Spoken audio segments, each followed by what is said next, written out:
রাজধানী বিভিন্ন সড়কে তৈরি হয়েছে ভয়াবহ জলাবদ্ধতা। এ নিয়ে বিস্তারিত জানাতে রাজধানীর আরামবাগ থেকে যুক্ত হচ্ছেন বাইজিদ সাদ। সাদ, জলাবদ্ধতার কারণ কি, পানি নামতে দেরি হচ্ছে কেন, জানাবেন।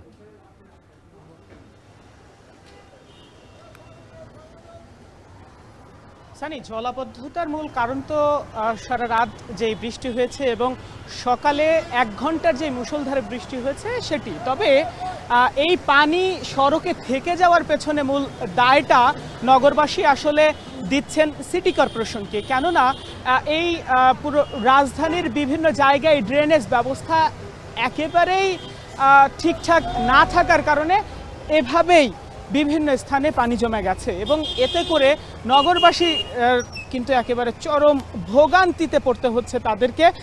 তারা আমরা যারা অফিসগামী ছিলেন সকাল থেকে কিংবা শিক্ষার্থী ছিলেন তাদের সঙ্গে কথা বলেছি। তারা বলছেন যে বাসা থেকে বের হয়েই এই যে বৃষ্টি সেটির কবলে তাদেরকে পড়তেই হয়েছে।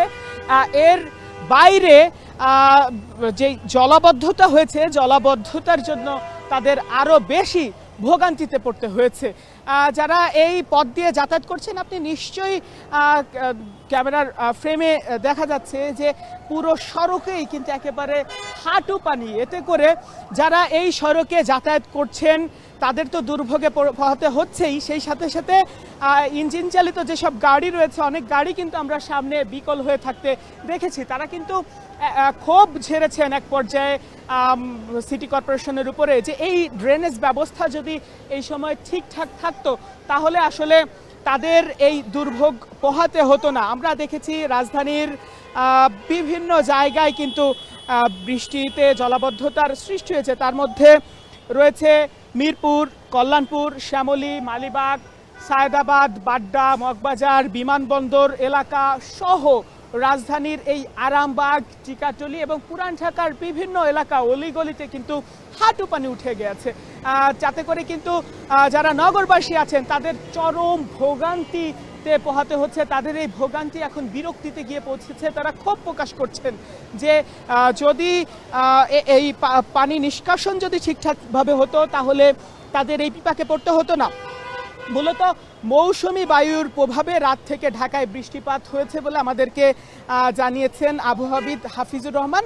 তিনি নিয়মিত ব্রিফিংয়ে কিছুক্ষণ আগে এই তথ্য নিশ্চিত করেছেন। তিনি জানিয়েছেন সকাল 9টা পর্যন্ত ঢাকায় বৃষ্টিপাত রেকর্ড করা হয়েছে 105 মিলিমিটার। আপাতত ঢাকায় আর বৃষ্টির সম্ভাবনা নেই, তবে দেশের দক্ষিণ অঞ্চলের জেলাগুলোতে বৃষ্টিপাত অব্যাহত থাকবে তেমনটি কিন্তু তারা জানিয়েছেন। অর্থাৎ একটি স্বস্তির খবর আছে যে সামনে আর ভারী বর্ষণের কোনো বার্তা বা যেই আবহাওয়ার যেই খবর সেটি কিন্তু স্বস্তির রয়েছে। তবে এই যে পানির কারণে রাজধানীবাসীর কিন্তু পুরোপুরি দুর্ভোগ সৃষ্টি হচ্ছে।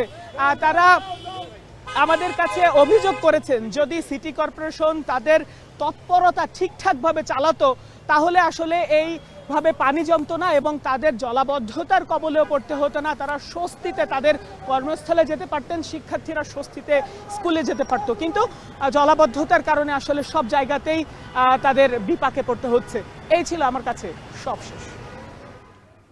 রাজধানীতে ভারী বৃষ্টির কারণে সৃষ্ট জলাবদ্ধতার খবর জানাচ্ছিলেন সহকর্মী বাইজিদ সাদ। এবার জানবো রাজধানীর বাইরের খবর, যেখানে